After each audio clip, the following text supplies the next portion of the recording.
नमस्कार दोस्तों, उषा की आवाज चैनल में आप सभी का स्वागत है। हमारी आज की कहानी है 1 और 1 11। अरे बेटा, तू अचानक यहाँ आ गई, सब खैरियत तो है?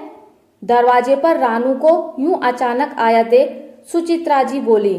हाँ माँ, तुम तो जानती हो मैं बहुत जल्दी घबरा जाती हूँ। 2-3 दिन से बड़े बुरे सपने देख रही थी तो सोचा आकर तुम सबसे मिल लूं। रानू ने कहा।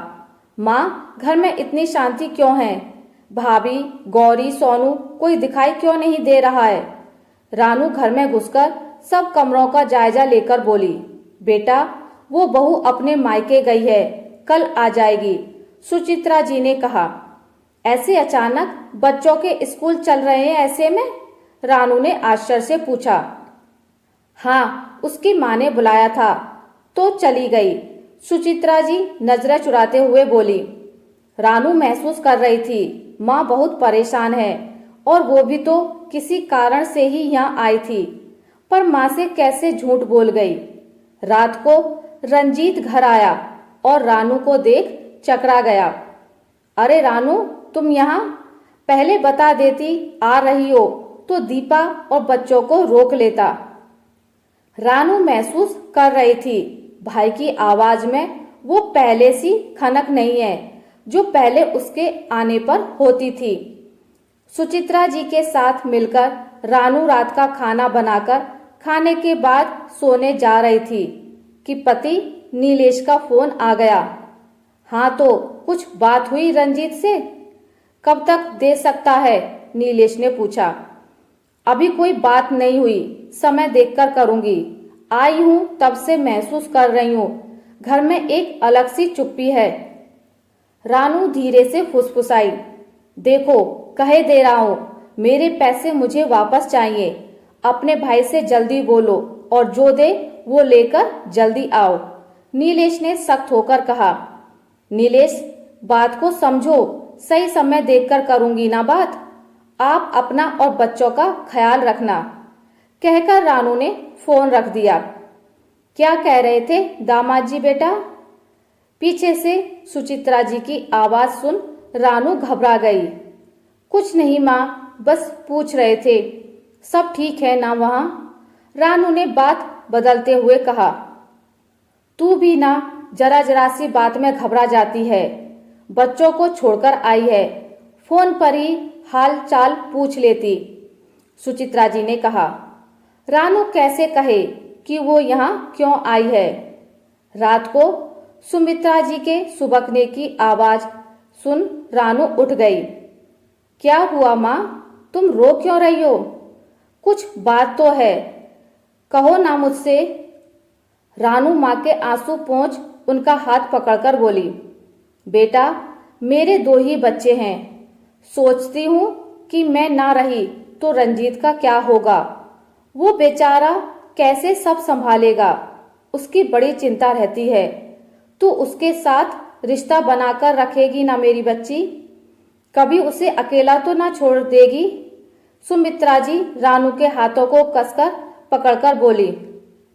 ऐसे क्यों कह रही हो माँ? सच सच बताओ, क्या बात है? रानू को लग ही रहा था माँ और भाई परेशान हैं। बेटा, रंजीत का बिजनेस अच्छा नहीं चल रहा, कमाई कम हो रही है और खर्चा सुरसा की तरह मुंह बढ़ाए खड़ा है। कह रहा था नीलेश जी से भी पैसे लिए हैं, वो कहाँ से दूं? कितनी बार कहता है माँ, अगर ऐसा ही रहा तो मैं मर जाऊंगा। कितनी मेहनत कर रहा हूं पर वही ढाक के 3 पात, बस रोटी के लिए ही जुटा पा रहा हूं। बच्चों की पढ़ाई कहाँ से हो? बहू भी कुछ बच्चों को घर में पढ़ा रही है। गौरी और सोनू की पढ़ाई ना रुके, बस यही फिक्र खाए जा रही है। बेटा, झूठ नहीं बोलूंगी, बहू मायके अपने पिता से पैसे लेने गई है, सुचित्रा जी कहते कहते रो पड़ी। माँ, घर की स्थिति इतनी खराब हो गई और तुमने मुझे बताया तक नहीं। रानू मायके की स्थिति जानकर व्याकुल हो गई। वो तो यहाँ पति के कहने पर अपने भाई को दिए पैसे मांगने आई थी और यहाँ ये हाल है कि भाभी मायके से मदद लेने गई है। माँ, तुम चिंता मत करो, सब ठीक हो जाएगा। बचपन में तुम हमेशा कहती थी ना, तुम दोनों भाई बहन मिलकर कोई काम करोगे तो देखना तुम दोनों उसमें सफल होगे। एक अकेले जब कुछ नहीं हो सकता तो एक और एक मिलकर तो 11 हो जाता है। बस मिलकर हर काम आसान हो जाता है। अब तुम सो जाओ, कल देखते हैं क्या होगा। रानू माँ को सांत्वना दे कुछ विचार करने लगी। दूसरे दिन सुबह उसने पति को फोन किया। काम हो गया, मैं आ रही हूँ। इधर माँ से कहा, तुम फिक्र मत करो, मैं 2 दिन में आ रही हूँ। रानू अपने घर पहुंची तो नीलेश पैसे के लिए रानू को पूछने लगा। नीलेश, मैं पैसे लेकर तो नहीं आई, पर एक उम्मीद, एक विश्वास, एक भरोसा लेकर यहाँ आई हूँ। कहिए, आप मेरी इन सब बातों का मान रख पाएंगे? नीलेश रानू की बात सुन आश्चर्य से उसे देखने लगा। बात क्या है, खुलकर कहो। नीलेश ने कहा। रानू वहां की सारी परेशानी बताते हुए बोली। नीलेश, हमें अभी कोई कमी नहीं है, ना हम भूखे मर रहे, ना हमारे बच्चों की पढ़ाई छूट रही। मुझे ये भी पता है, मैं नौकरी नहीं करती हूँ। जो कमाई है वो आपकी है, आपकी मेहनत की है। क्या आपके पैसों पर मेरा कोई अधिकार है? ये कैसा सवाल है? बिल्कुल है, तुम मेरी पत्नी हो, नीलेश ने कहा। नीलेश, जब आपके घर वालों को जरा भी जरूरत होती है तो आप उनकी मदद करने को उतावले हो जाते हैं। उसमें मैं भी सहभागी होती हूँ, क्योंकि वो भी मेरा परिवार है। बस यही भाव एक बार आप सोचकर देखिए ना, मेरे दिल पर क्या बीत रही होगी जब मैं अपनी माँ को बिलखते देखा और भाई के चेहरे पर परेशानियों की गठरी। किस मुंह से कहती, भाई मेरे पैसे दे दे। कल को कुछ भी होता तो मैं कभी खुद को माफ नहीं कर पाऊंगी। मैं बस ये कहना चाहती हूँ, कुछ दिनों की मोहलत उसे दीजिए। और हाँ, मैंने सोच लिया है, जो गहने मुझे मेरे मायके से मिले हैं मैं उन्हें देना चाहती हूँ, वो उनके काम आ सकें। बस मुझे यही चाहिए, और उसके लिए आपकी इजाजत भी, क्योंकि शादी के बाद सब कुछ पूछकर और मिलकर करने से ही रिश्तों की बुनियाद सही रहती है। अगर हो सके तो आप भी उसकी जो मदद कर सकें कर दें। रानू कहते कहते रोने लगी।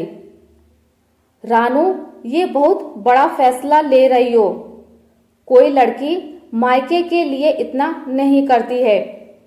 शादी के बाद उसकी जिम्मेदारी पति की तरफ रहती है, नीलेश रानू से बोला। जानती हूँ नीलेश, पर वो मेरा भाई है, मेरी माँ है, कैसे भूल जाऊं। मेरे ब्याह पर पिता के नहीं रहने पर जितना हो सकता था उतना देकर मेरा ब्याह किया, ताकि मैं खुशी से रह सकूं। पर जब वो खुश नहीं है तो मैं कैसे खुश रह सकती हूँ। मुझे इजाजत दीजिए और मेरा साथ दीजिए। मुझे मेरा मायका सलामत चाहिए। तकलीफ में जो भी मैं ना समझ सकी तो किस मुंह से बेटी और बहन कहला सकती हूँ। मैं आराम से रहूं और वो तकलीफ में? लानत है फिर तो मुझ पर, रानू रोते हुए बोली। नीलेश कुछ ना कह सका। जो हमेशा उसके परिवार के लिए जीना जानता था, वो रानू के दर्द को नजरअंदाज कैसे कर सकता था। उसने रानू को सांत्वना देते हुए बस इतना कहा, जैसा तुम्हें ठीक लगे।